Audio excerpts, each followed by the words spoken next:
छत्रपती शिवाजी महाराजांचा 352वा राज्याभिषेक सोहळा रायगडासह कोल्हापुरात देखील मोठ्या उत्साहात साजरा होतोय. आणि कोल्हापुरात ज्या ठिकाणी छत्रपती घराण्याकडून शाही राज्याभिषेक सोहळा साजरा होतोय तो म्हणजे नवीन राजवाडा, अर्थात माझ्या मागे असणारा हा न्यू पॅलेस. या न्यू पॅलेस अर्थात नवीन राजवाड्यामध्ये असणाऱ्या राज दरबार हॉलमध्ये हा राज्याभिषेक सोहळा नुकताच पार पडलेला आहे. आणि मोठ्या उत्साहात कोल्हापूरकरांच्या शिवमय वातावरणात या ठिकाणी हा सगळा सोहळा संपन्न झालाय.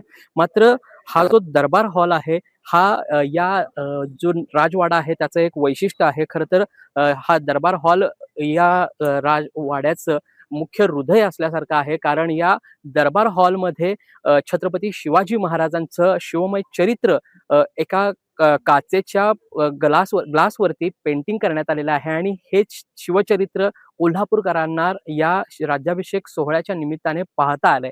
हा नेमका राज दरबार कसा आहे, कसा हॉल आहे, काय नेमकं त्याचं वैशिष्ट्य आहे, इतिहास नेमका याचा काय आहे, हेच सगळं आपण जाणून घेऊयात कोल्हापुरातील इतिहास अभ्यासक इंद्रजित सावंत यांच्याकडून. हा नवीन राजवाडा आहे करवीर छत्रपतींचा. आणि जुना राजवाडा हा म्हणजे जो पहिला होता तो अंबाबाई मंदिराच्या इथं तो जुना राजवाडा आहे. तो 7 चौकी होता.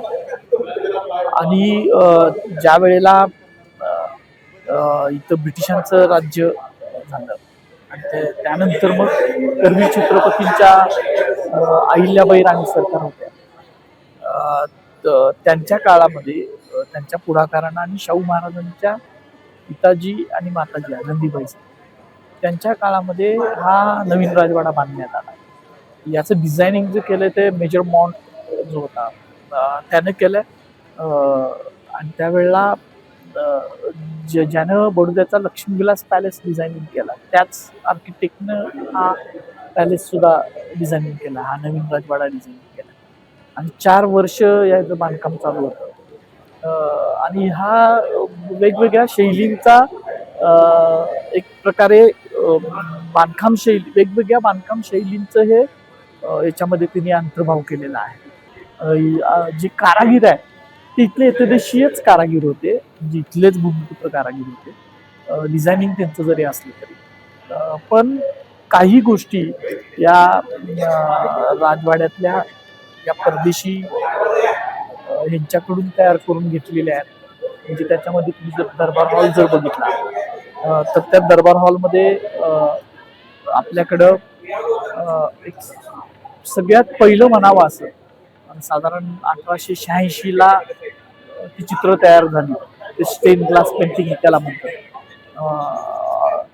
ते लंडन मधली एक कंपनी होती वॉर्ड अँड रिजेस नावाची, खूप नामवंत कंपनी त्यावेळेची स्टेन ग्लास करणारी. आणि त्यावेळेला तिकडून ही चित्र तयार करून मागवले. म्हणजे ते पहिलं चित्रमय शिवचरित्र आपण म्हटलं तरी चालेल. 1886ला ते इथे येऊन बसलंय. कारण दरबार हॉलचं काम त्याच वेळा पूर्ण होत होतं. आता ज्यांनी ही संकल्पना केली असेल की बाबा शिवछत्रपतींच्या वारसांचा हा दरबार आहे, तर त्या दरबारामध्ये शिवाजी महाराजांची स्टेन ग्लास मधली चित्र असावी. खूप दुर्मिळ कला आहे, खूप अवघड कला आहे. इथं भारतात अजून सुद्धा ती होत नाही, ती भारताच्या बाहेरच होते. आणि अशी चित्र ती अंकन करावं, ते शिवचरित्र त्या दरबार हॉलमध्ये मांडावं. कदाचित हे अहिल्याबाई राणी सरकार किंवा आनंदीबाई राणी सरकार, शाहू महाराजांच्या आजी आणि शाहू महाराजांच्या आईसाहेब यांच्या कल्पनेतलं होतं का, हे आपण बघितलं पाहिजे. कारण असं शिवचरित्र दुसरीकडे कुठंच नाहीये जगामध्ये. हे एकमेव स्टेन ग्लासचं शिवचरित्र आहे. आणि ते शिवचरित्राची म्हणजे लिखित स्वरूपातलं शिवचरित्र उपलब्ध व्हायच्या अगोदरच ते शिवचरित्र आहे असं दिशयाने लिहिलं. लिखित स्वरूपातलं शिवचरित्र यायच्या अगोदरच ते शिवचरित्र चित्रमय स्वरूपात आलंय. आणि त्यामुळं हे एक दरबाराचं वैशिष्ट्य आहे. आणि दुसरं असं आहे की या दरबारात पहिल्यांदा जे राज्यारोहण जे झालं ते राजर्षी शाहू महाराजांचं झालं.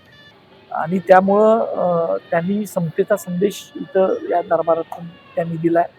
त्यानंतर राजाराम महाराज, परत दुसरं वैशिष्ट्य या दरबाराचं असं आहे की बहुजन मराठा पुरोहितांच्याकडून राज्याभिषेक झालेला भारताच्या हजारो वर्षातला पहिला राजा हे शाहू महाराजांचे पुत्र राजाराम महाराज आहेत. आणि त्यांचं सुद्धा राज्यारोहण जे झालं, सिंहासनारोहण झालं, मी जुन्या राजवाड्यात धार्मिक कार्यक्रम व्हायचे, तिथं व्हायचं पारंपरिक तत्वावर, पण या दरबारात सुद्धा ते व्हायचं, इथं दरबार भरायचा. त्यामुळे ह्याचं एक वेगळं वैशिष्ट्य भारताच्या इतिहासामध्ये आहे. म्हणजे तिथे पेंटिंग्स आहेत, तिथे ते हे आहेत. आणि सगळ्यात महत्त्वाचं म्हणजे अजूनपर्यंत जवळजवळ 125 वर्ष होत आली. आत्ताच्या महाराज साहेब माननीय खासदार शाहूजी महाराजांनी तो दरबार जसाच्या तसा, त्याच्यामध्ये कसलीही अल्टरेशन न करता जसाच्या तसा जतन करून ठेवलाय. छत्रपती घराण्यानं हा जसाच्या तसा जतन करून ठेवलाय, हे याचं वैशिष्ट्य आहे.